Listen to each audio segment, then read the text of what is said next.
madami na sinabi kong ayoko magpakasal, na hindi ako naniniwala sa kasal dahil ang tagal-tagal kong naging malakas mag-isa.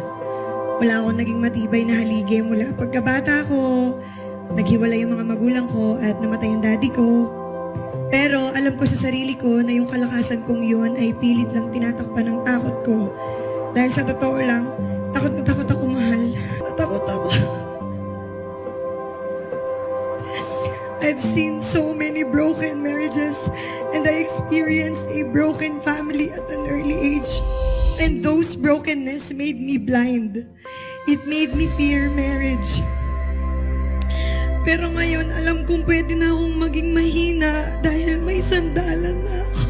Napatunayan ko na kung gaano kakatibay na haligi dahil ilang beses tayong sinubok at ilang beses tayo nadapa. Ilang beses tayo nasubukang mabali at mawasak ng mga pagkakataon at pagkakamali natin sa isa't isa.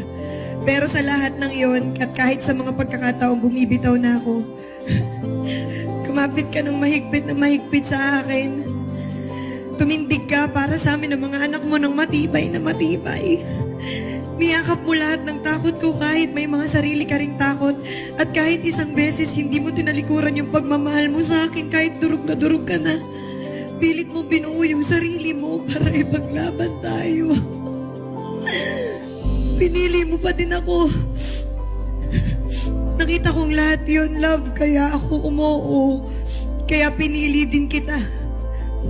Pinipili kita at pipiliin kita habang buhay, mahal.